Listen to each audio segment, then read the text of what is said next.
Picture two countries, both leveled. One by firebombing and two atomic weapons. The other by decades of corruption, mismanagement, stolen aid, and leaders who spent public money like it was theirs to keep. Same starting point.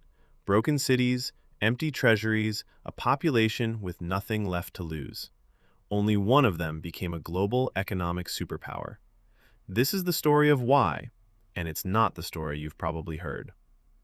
We're talking about Japan after 1945, reduced to ash, starving, occupied by a foreign army, its currency worth almost nothing. You've probably heard the short version: American aid, hard work, done, rebuilt in a generation. That version is comfortable. It's also incomplete. The real one has black markets, backroom deals, and a decision most broken countries never get the chance, or the discipline, to make. Here's the assumption. Japan lost the war, America showed up with money, and recovery followed naturally. It didn't work like that, not even close. In August 1945, Japan wasn't just defeated, it was gutted. 66 cities firebombed. Tokyo, Osaka, Nagoya reduced to scorched grids. 2 cities erased outright by atomic weapons. Industrial output had collapsed to a fraction of pre-war levels. The currency was inflating so fast that people were paid in the morning and the money lost value by the afternoon. There was no functioning government worth the name. The emperor, treated as divine for generations, went on the radio and told his people Japan had lost, the first time most of them had ever heard his actual voice. And American aid? It didn't arrive as a rescue package. It arrived slowly, cautiously, and with conditions. For the first few years of occupation, Japan wasn't being rebuilt, it was being controlled. So if the money didn't save Japan, what did? Start small. Start with the people who had nothing. In the winter of 1945, food shortages in Japanese cities were severe enough that officials estimated millions could starve if the harvest failed. Families dismantled bombed buildings for scrap to trade. Children scavenged through rubble that used to be their schools.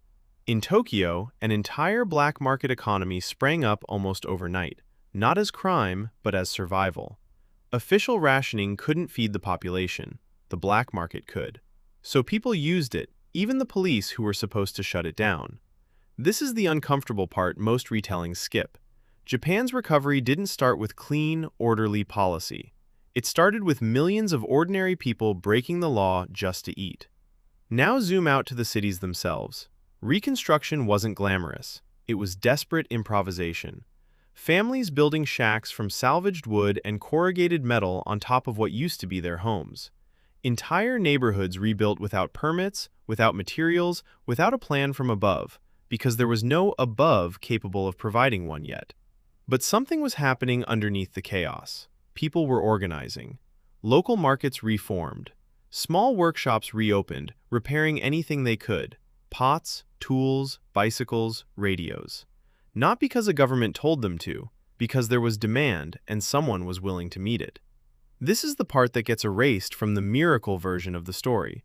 Japan's recovery began from the bottom, in the mud, before any government program existed to take credit for it. Here's the second assumption. American aid saved Japan. Reality is messier. Early occupation policy under General MacArthur wasn't focused on rebuilding Japan's economy. It was focused on making sure Japan could never wage war again. Factories tied to military production were dismantled. Industrial conglomerates were broken up. Some American officials openly debated whether Japan should be allowed to industrialize at all, or kept as a mostly agricultural society, permanently weakened. For nearly 3 years, Japan was closer to being deliberately kept down than deliberately built up. What changed wasn't generosity, it was geopolitics. By 1948, the Cold War was accelerating. China was falling to communist forces. The United States suddenly needed a stable, industrial, anti-communist ally in East Asia, and a starving, resentful Japan was a liability, not an asset. So the policy flipped. Almost overnight, the same officials who had been dismantling Japanese industry started rebuilding it. Loans replaced punishment. Industrial policy replaced demilitarization. Japan wasn't rescued out of kindness. It was rescued because it had suddenly become useful. That timing, not sentiment, is what saved it. Now zoom out one more level. from cities to the entire country. In 1950, the Korean War broke out, right next door. Suddenly, the U.S. military needed a nearby industrial base to supply equipment, vehicles, and materials for the war effort. Japan was sitting right there, with idle factories and desperate workers. Japanese industry didn't just recover, it exploded. Steel production, shipbuilding, vehicle manufacturing, all of it surged almost overnight, fueled by wartime demand from a conflict Japan wasn't even fighting in. This is the part almost nobody puts in the highlight reel.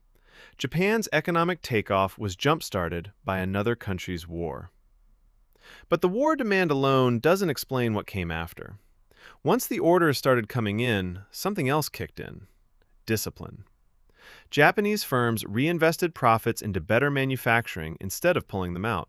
Workers accepted lower wages short-term in exchange for job security long-term. Government ministries coordinated closely with private companies, picking industries to prioritize: steel, shipbuilding, electronics, and channeling resources toward them deliberately. This is where the comparison to those other broken countries becomes sharp.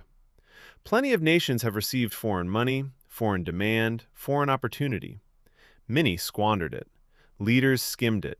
Institutions collapsed under the weight of their own corruption. Japan didn't. Not because its people were smarter or more virtuous, but because enough of its institutions, battered as they were, still functioned well enough to direct the opportunity instead of stealing it. That is the difference. Not the ash, not the starting point. What happened with the money once it arrived. So here's the real answer, the one buried under 70 years of miracle language. Japan didn't rebuild because America was generous. It rebuilt because it became strategically convenient at exactly the right moment. And because when that convenience turned into opportunity, Japan's institutions were disciplined enough not to waste it. Compare that to a country with a similarly devastated start, but where the same opportunity, the same loans, the same demand, the same access to foreign markets, met with corruption instead of discipline. Where money meant for factories built palaces instead. Where investment meant for infrastructure disappeared into private accounts. Same ash, same opportunity, completely different outcome. Japan wasn't unbroken by the war. It was just lucky in its timing and disciplined in what it did next. That's the uncomfortable truth behind the miracle. It was never really a miracle. It was a test. And most countries who get the same test still fail it today. Go back to those two countries from the beginning. One, leveled by war, became one of the richest nations on Earth within a single generation. The other, leveled by something quieter, corruption, mismanagement, stolen opportunity, is, in places, still waiting. Both started in the ash. Only one figured out what to do once the fire went out.